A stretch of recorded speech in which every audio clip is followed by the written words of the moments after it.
Hermanos, gracias al Señor por tenernos acá nuevamente estudiando su palabra. Les cuento que hemos tenido algunos problemas de audio con las grabaciones en la iglesia, por lo tanto, en esta ocasión vamos a estudiar el inicio del libro de Habacuc. Vamos a estar dando hoy la introducción, pero lo vamos a hacer mediante una presentación en diapositivas y no con la grabación extraído de la iglesia como generalmente lo hacemos. Esperamos que el contenido sea igual de edificante. Y para estudiar el libro de Habacuc vamos a estar observando mucho acerca de su contexto histórico y geográfico. El contexto histórico, sobre todo en Israel, pero también la historia universal nos va a ayudar a ver el tema en Habacuc. Habacuc, hermanos, es un libro corto, pero muy hermoso. Tiene temas sumamente importantes, difíciles. Creo que toda la escritura es así hermosa, pues es la revelación de la voluntad del Señor. Sin embargo, hay algunos libros que llegan a nuestros corazones y he de decirles que Habacuc está en esos libros. En lo personal les comparto mi testimonio, que creo yo que entra en los 3 libros míos favoritos del Antiguo Testamento y en los 5 o 6 de la Biblia. Así que es un libro corto que va muy rápido a los temas y tiene temas relevantes, pues como es la voluntad del Señor. La Biblia es atemporal, ¿verdad? Pero también hay que decir que si decimos, y los invito a ustedes a agarrar una Biblia física, no algún dispositivo, y busque el libro de Habacuc. Lo que generalmente vamos a observar es a personas que no tienen mayor idea de dónde está el libro de Habacuc. Es un libro un poco desconocido, lastimosamente. Ah, Quizá puedan o deban de ir al índice, pero no es un libro que se encuentre tan fácil como puede ser Mateo, ¿verdad? Que es el Evangelio o Génesis, sino que es un libro que está un poco escondido y es un poco triste. Debo decir, bastante triste que la iglesia lo tenga así un tanto relegado, pues el contenido es hermoso, hermanos, y en nuestra sociedad que vivimos o como la vivimos, siempre es algo importante observar toda la escritura, pues es la palabra del Señor. Y el libro de Habacuc nos va a traer muchas enseñanzas de diferentes tipos, sobre todo la cuestión acerca del mal. Este libro creo yo que es muy comparable con lo que el libro de Job nos enseña. Hay cierto paralelismo con respecto al libro de Job. Así que quiero que veamos la estructura del libro, y cuando observamos la estructura podemos observar que son preguntas y respuestas. Habacuc hace una pregunta. Después de el encabezado, hace una pregunta que vamos a tenerlos en el capítulo 1, en los versículos 2 al 4, y luego el Señor da una respuesta.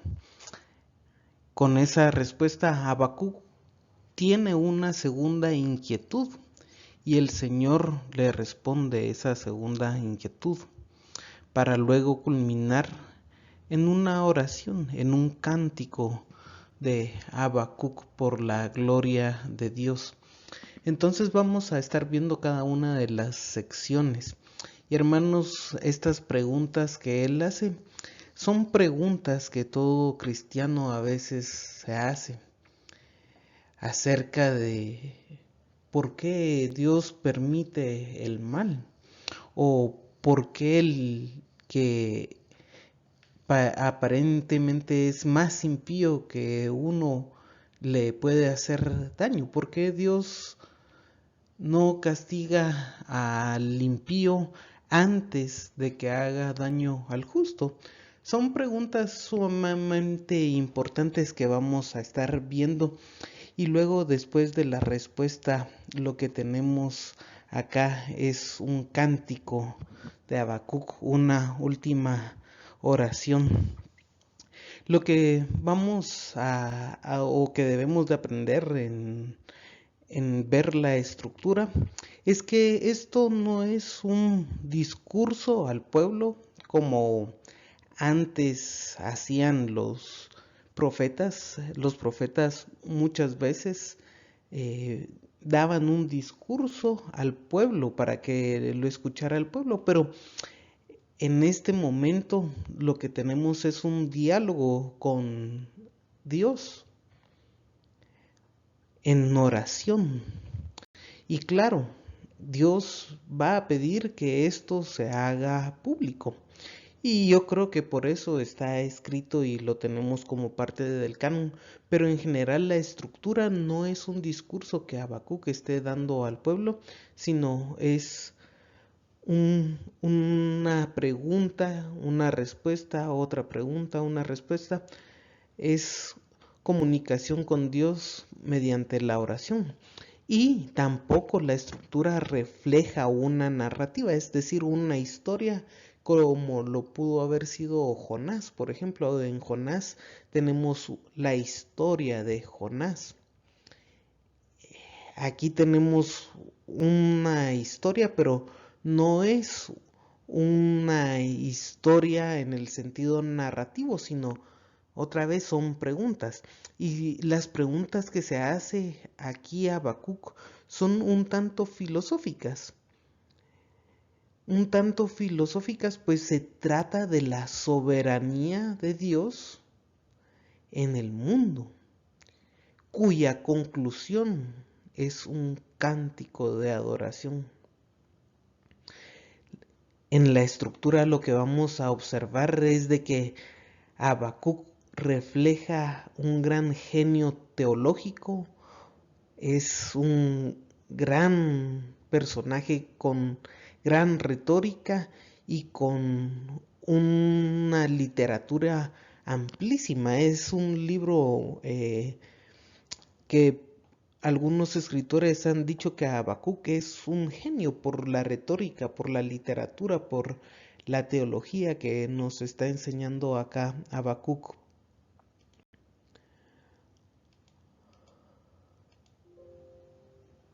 Ahora bien, tenemos algunas fechas posibles acerca de la escritura del libro. Algunos expertos como Keil lo ponen más o menos en el año 626 antes de Cristo, otros en el 605, otros en el 603, antes, no importa cuándo, antes del 587 o durante el 587. Es decir, ya en el 587 tenemos ya el sitio de Babilonia. Pero son fechas probables del libro de Habacuc. Ahora bien, este servidor va a utilizar el año 605 como la fecha posible de la escritura del libro.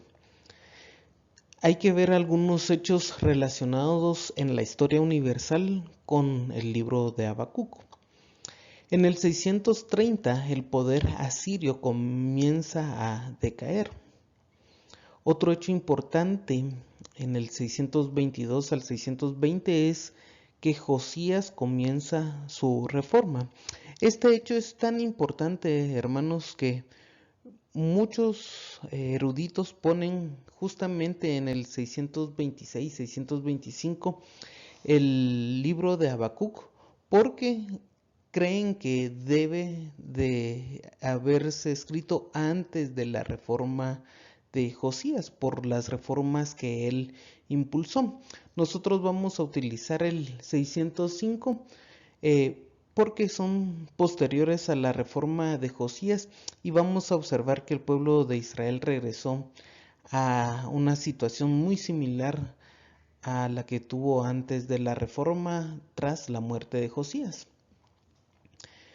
Veamos que en el 616 Egipto se alía con Asiria, y este es una fecha muy importante porque Asiria ya estaba perdiendo el poder. En este punto ya era bastante visible. Y luego en el 609 el faraón mata a Josías. Ahora bien, con respecto a las reformas de Josías, debemos de observar Segundo Reyes 22.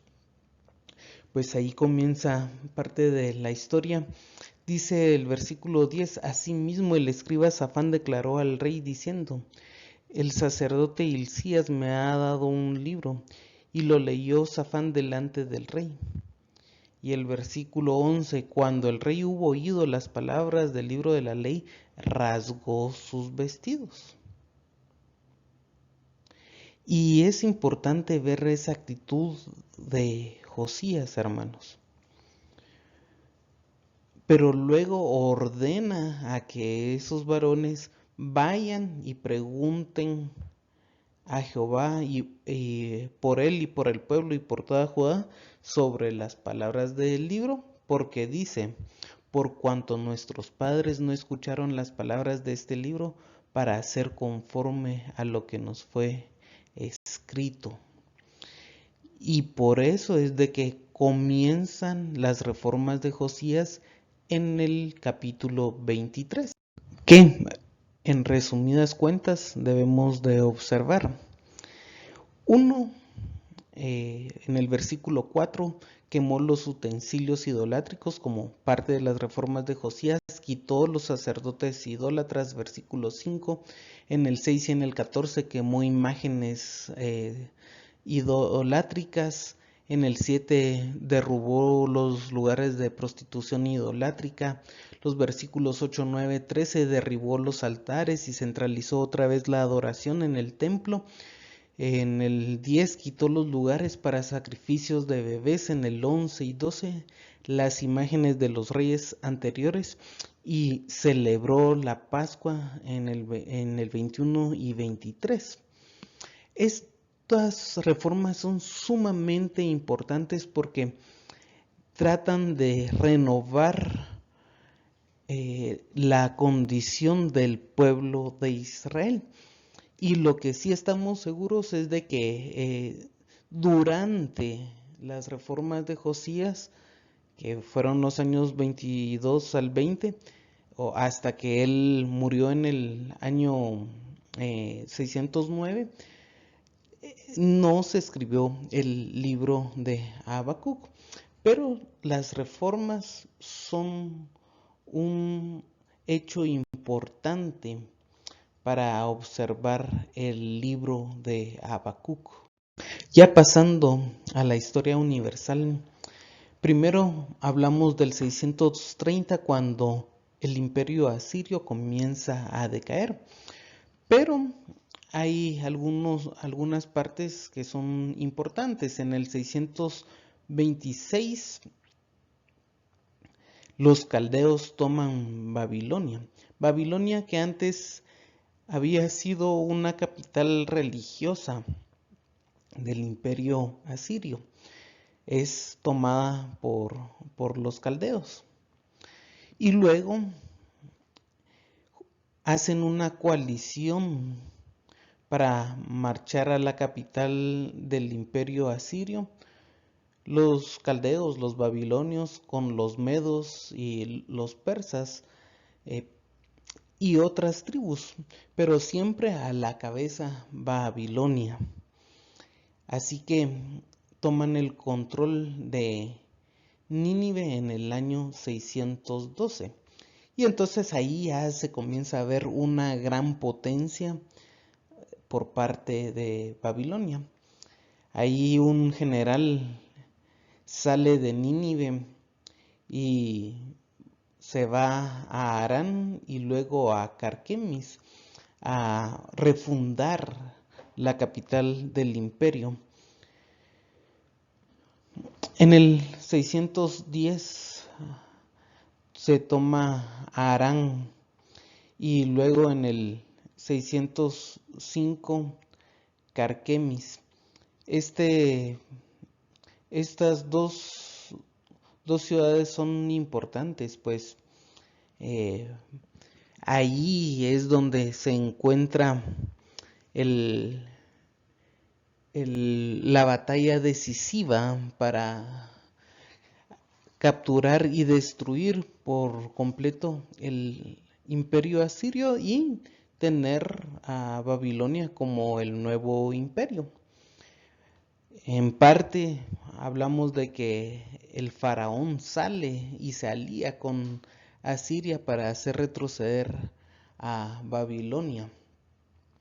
Y en parte de esa salida es cuando Josías muere. Por eso nosotros debemos de, o ponemos la escritura del libro de Habacuc en un año un poco más tardío, porque antes de las reformas de Josías, Babilonia no tenía la fama ni el poder para ser una amenaza a Jerusalén, como lo fue ya cuando ellos comenzaron a tomar ciudades. Además, también hay que observar que luego de las reformas de Josías, Israel regresó a lo mismo. Pero en toda la historia universal, hermanos, lo que debemos de observar es el control de Dios.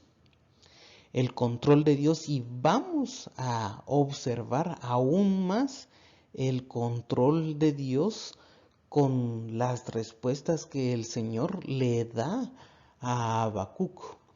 Pero la historia universal es un gran testimonio de los planes de Dios, tanto en la lejanía del territorio de Babilonia como cómo es de que se van dando los hechos.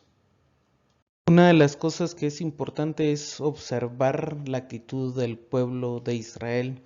Jeremías capítulo 3 nos revela el profeta Jeremías, dice: me dijo Jehová en los días del rey Josías, ¿has visto lo que ha hecho la rebelde Israel? Ella se va sobre todo monte alto y debajo de todo árbol frondoso, y ahí fornica. Y dije, después de hacer todo esto, se volverá a mí, pero no se volvió. Y lo vio su hermana, la rebelde Judá. Ella volvió, que por haber fornicado la rebelde Israel, yo la había despedido y dado carta de repudio. Pero no tuvo temor la rebelde Judá, su hermana, sino que también fue ella y fornicó. Y sucedió que por juzgar ella cosa liviana su fornicación, la tierra fue contaminada y adulteró con la piedra y con el leño. Con todo esto, su hermana rebelde no se volvió a mí de todo corazón, sino fingidamente, dice Jehová. Lo que debemos de resaltar es que Judá no se volvió a mí de todo corazón, sino fingidamente, dice Jehová. Es muy importante, hermanos, porque las reformas de Josías eran reformas sumamente buenas, Pero el pueblo de Israel no se volvió de corazón, sino que únicamente fingió hacer un cambio, pero en su corazón no fue así. Por eso dice, con todo esto, después de haber visto las grandes reformas de Josías, porque el pueblo de Israel no cambió de corazón, con todo esto Jehová no desistió del ardor con que su gran ira se había encendido contra Judá, por todas las provocaciones con las que Manasés le había irritado. Y si seguimos viendo la historia de Israel, hermanos, vamos a observar a los siguientes reyes, que Joacás hizo lo malo delante de los ojos de Jehová conforme a todas las cosas que sus padres habían hecho. Él ya regresó a las cosas antes de la reforma de Josías. Joaquín hizo lo malo delante de los ojos de Jehová conforme a todas las cosas que sus padres habían hecho. Joaquín hizo lo malo delante de los ojos de Jehová conforme a todas las cosas que había hecho su padre. Sedequías, que él, si se recordarán, no era hijo, sino era tío del rey, hizo lo malo ante los ojos de Jehová conforme a todo lo que había hecho Joacim.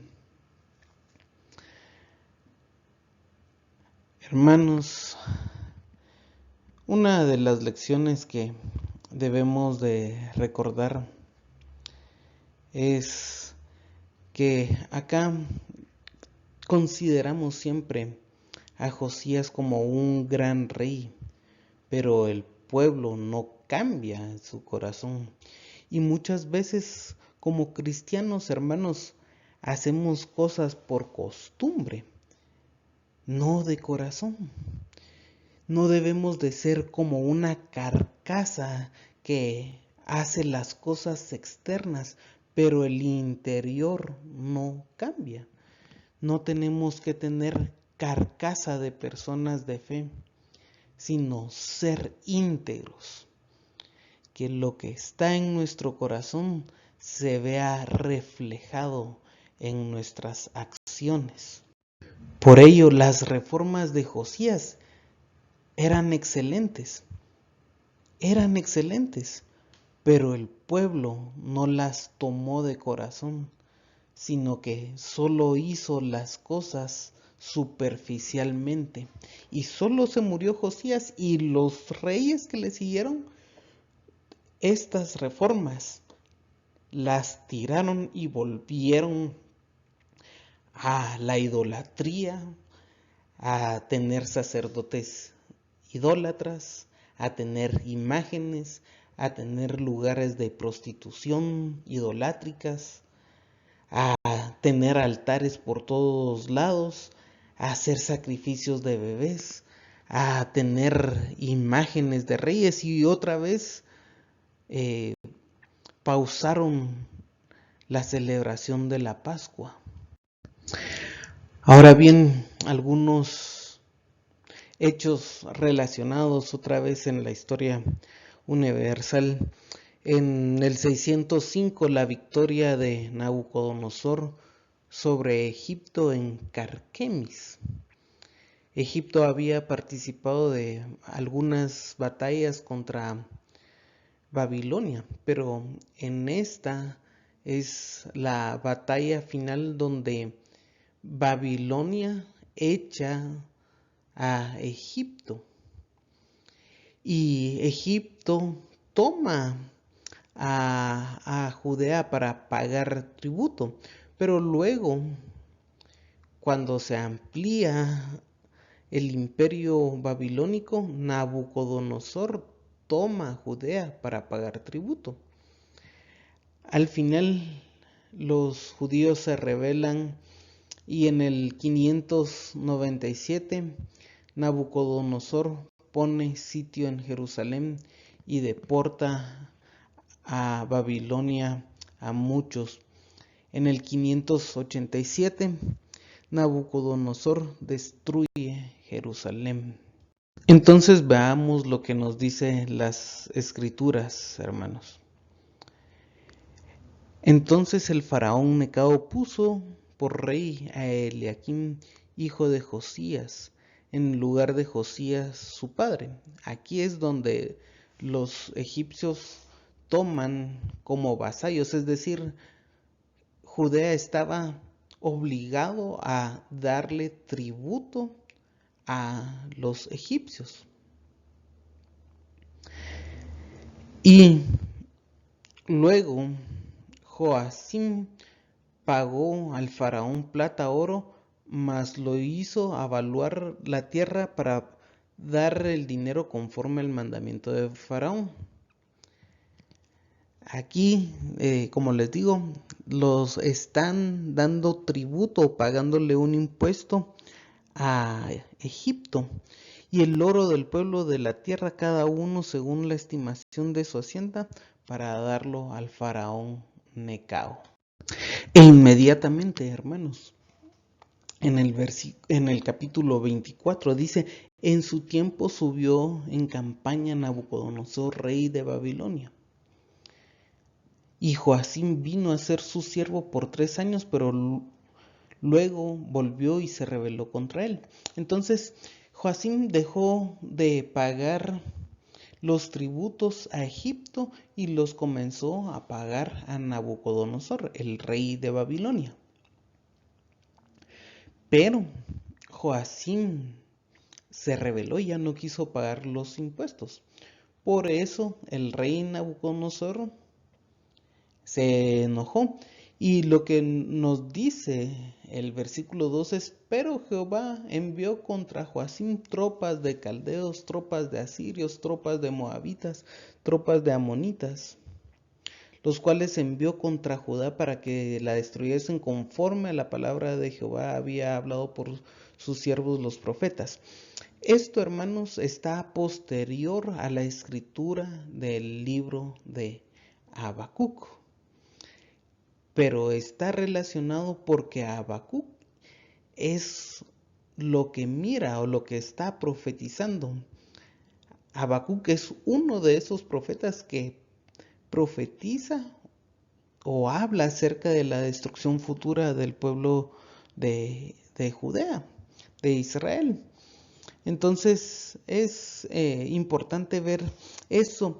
Y en la historia, hermanos, tenemos a un Nabucodonosor que se molesta por la traición de Joacim, pero en la revelación es Dios quien manda un juicio justo por la idolatría. Dice el versículo 3: ciertamente vino esto contra Judá por mandato de Jehová, para quitarla de su presencia por los pecados de Manasés y por todo lo que él hizo. Y claro, no son solo los pecados de Manasés. Vimos los pecados de los reyes que hicieron lo mismo que hizo Manasés. Por eso habla de los pecados Manasés, porque él es el más representativo, pero todos hicieron eso, exceptuando Josías. Josías, hermanos, hizo reformas, pero el pueblo no lo siguió de corazón. Recordemos eso. Asimismo, por la sangre inocente que derramó, pues llenó a Jerusalén de sangre inocente. Jehová, por lo tanto, no quiso perdonar.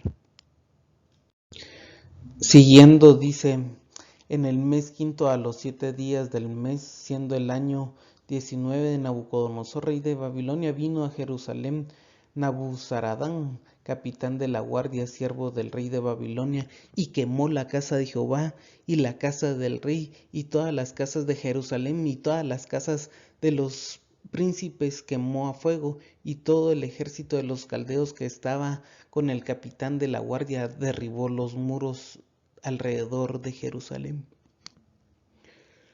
La destrucción de Jerusalén, vamos a observar que es conforme al propósito de Dios. ¿Fue dura la destrucción? ¿Fue duro el castigo? Sí, hermanos, fue duro. Pero otra vez, hermanos, fue predicha y fue hecha. Es conforme al propósito, al justo juicio de Dios. Terminando el contexto histórico y pasando a los temas importantes en Habacuc, vamos a observar la oración y, hermanos, la importancia de la oración. Aquí debemos de observar que Habacuc no habla de tú a tú con Dios, no está en confianza entre amigos. Hay algunas personas que modernamente creen que es una tertulia lo que van a tener con Dios. En la oración usted debe de hablarle claramente como si fuera un amigo. Eso, hermanos, no tenemos acá. No tenemos acá en las escrituras. No está esa confianza de tú a tú que puede haber entre amigos, entre hermanos. No, es hablar con Dios. Es hablar con Dios. Y mucho menos, hermanos, decir, Señor, yo te exijo tal cosa. Usted no está en la posición de exigirle al Señor cosas. La oración no es de tú a tú, pero también la oración que vamos a ver en Habacuc no es Dios un ser lejano al que no se le puede decir nada de nuestras inquietudes. Uno puede acercarse al Señor con las inquietudes en su corazón. Aun cuando no entendamos su plan, podemos preguntarle con confianza al Señor, con confianza y con respeto, que es lo que ha faltado mucho en la iglesia en la actualidad, el respeto que le debemos al Señor.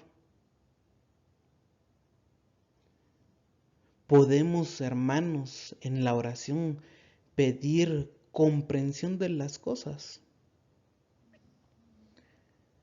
A veces pasan cosas, situaciones en nuestras vidas que no sabemos qué es lo que está pasando.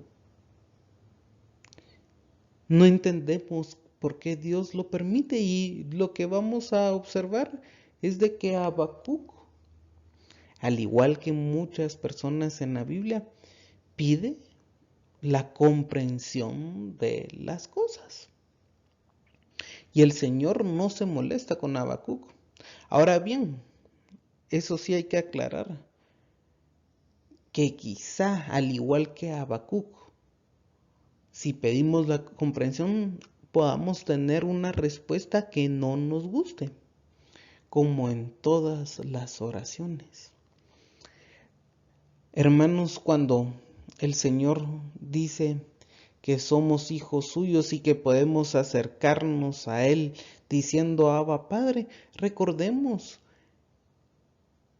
que el hecho de clamar Abba Padre, que podamos acercarnos como hijos suyos, es una verdad, pero muchas veces confundimos por el medio que vivimos la falta de respeto que las actuales generaciones le tienen a los padres y creemos que podemos acercarnos así a Dios.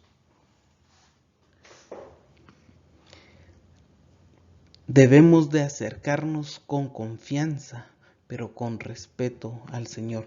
Eso con respecto a la oración. También debemos de observar a Dios como el soberano de la historia. Hay cosas que pasan que nos parecen incomprensibles. Y Una de ellas que vamos a observar es por qué el Señor permite el mal, por qué el Señor no lo castiga. Vivimos en un mundo que parece a pasos agigantados si era una corrupción moral. ¿Por qué el Señor permite tal cosa? ¿Por qué el Señor no castiga eso? Y veamos que no va a ser malo hacer esa pregunta, pero algo que sí debemos es reconocer al Señor como soberano de la historia y no poner en duda su soberanía. Lo que sería malo, hermanos, es creer que Dios es incompetente para controlar el mundo. Preguntarnos, Señor, ¿por qué permites el mal? ¿O acaso no es competente el Señor para castigar el mal? No debemos de preguntarlo con rebeldía. Y en general, hermanos, otra vez debemos de acercarnos al Señor con reverencia, con sumo respeto, pero también debemos de reconocerlo a Él como el soberano de la historia. Y pedir comprensión no es malo, pero no debemos de hacerlo con una actitud rebelde, porque el Señor es el soberano de la historia. Por lo tanto, podemos también descansar en Dios. Y cuando miramos al Señor como el soberano de la historia, vamos a descansar en que Él tiene el control. Él tiene el control de la historia y vamos a descansar en ello. Eso, hermanos, no implica que los cristianos vayamos a tener una vida fácil. Habacuc se ve afligido ante la situación que va a vivir el pueblo de Israel. Pero personas que pasaron, que tenemos el testimonio de las deportaciones y la destrucción, eran personas de fe que confiaban en el Señor. Por ejemplo, Jeremías, el profeta Ezequiel, Daniel y sus amigos eran personas que tenían fe y descansaban en que el Señor iba a controlar la situación. Pero ellos no la pasaron bien. Ustedes se recordarán que Jeremías fue apresado, lo metieron en una cisterna. A Ezequiel, hermanos, nadie le creía, hasta se murió la esposa y no pudo llorarla. Daniel fue echado al foso de los leones. Entonces, no es descansar en el Señor que vamos a vivir una vida suave, hermanos. Puede ser una vida exigente, pero descansado en que el Señor tiene el control. Y también vamos a observar en los temas importantes de Habacuc la exigencia de la fe y la fidelidad.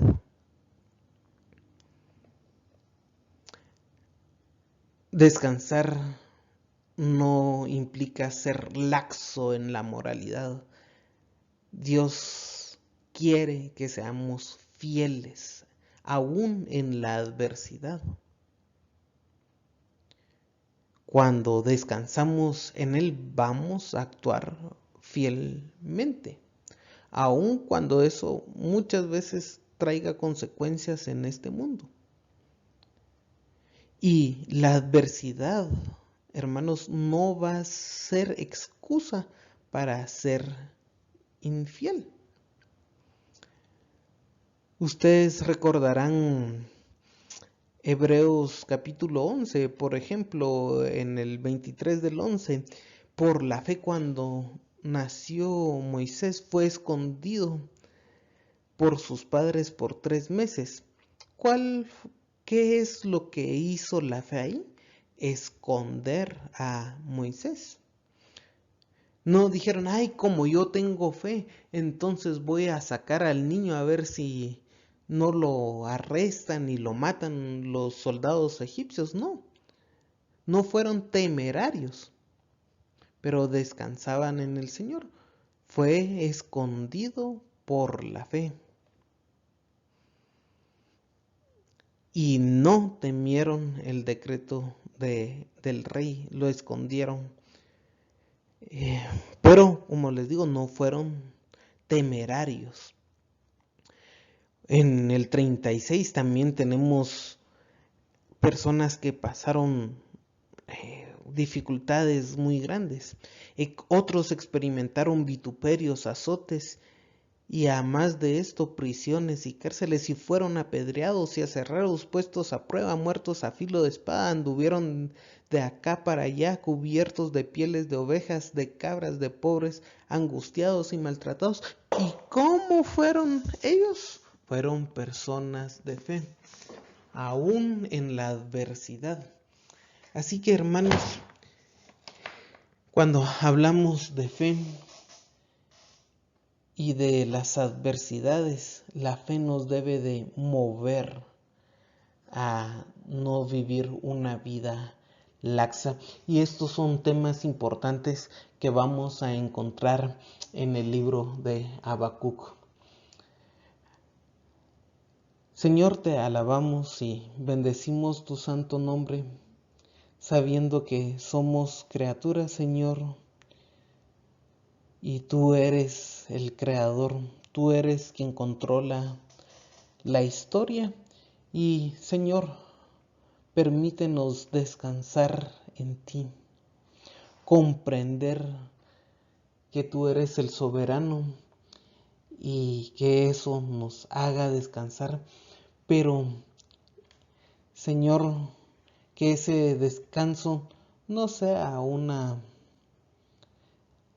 cosa para vivir laxamente, sino que sea para agradarte a ti.